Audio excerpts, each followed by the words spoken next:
Chapter 8. Jesus cleanses a leper. When he came down from the mountain. Chapter 8. Jesus cleanses a leper. When he came down from the mountain, great crowds followed him. And behold, a leper came to him and knelt before him, saying, Lord, if you will, you can make me clean. And he stretched out his hand and touched him, saying, I will, be clean. And immediately his leprosy was cleansed. And Jesus said to him, See that you say nothing to anyone, but go, show yourself to the priest, and offer the gift that Moses commanded for a proof to the people.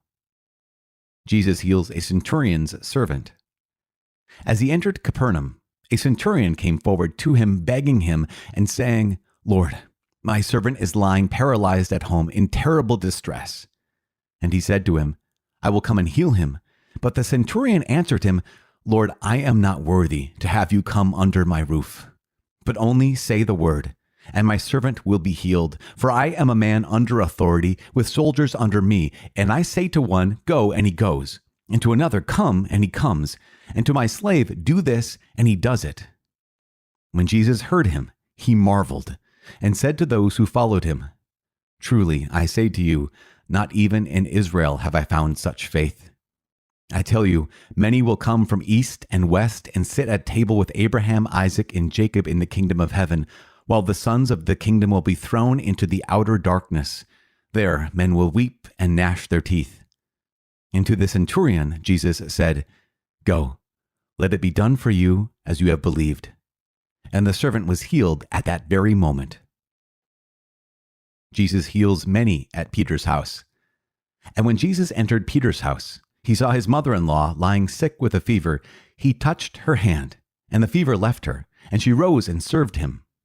That evening they brought to him many who were possessed with demons, and he cast out the spirits with a word, and healed all who were sick.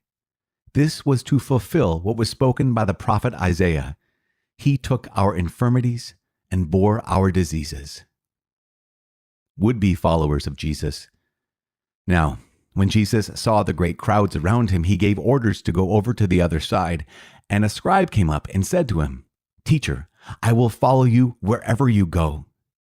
And Jesus said to him, Foxes have holes, and birds of the air have nests, but the Son of Man has nowhere to lay his head.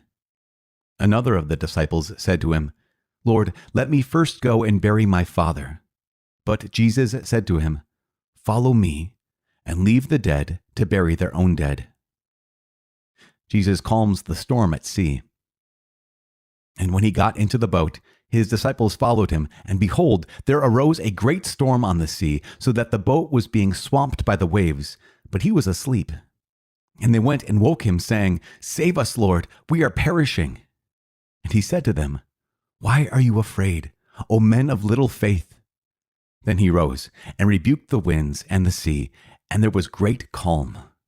And the men marveled, saying, What sort of man is this, that even winds and sea obey him? Jesus heals the Gadarene demoniacs.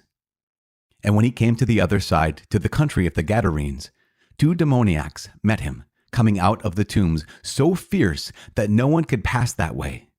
And behold, they cried out, What have you to do with us, O Son of God? Have you come here to torment us before the time? Now a herd of many swine was feeding at some distance from them, and the demons begged him, If you cast us out, send us away into the herd of swine. And he said to them, Go. So they came out and went into the swine, and behold, the whole herd rushed down the steep bank into the sea and perished in the waters. The herdsmen fled, and going into the city they told everything and what had happened to the demoniacs. And behold, all the city came out to meet Jesus, and when they saw him, they begged him to leave their neighborhood.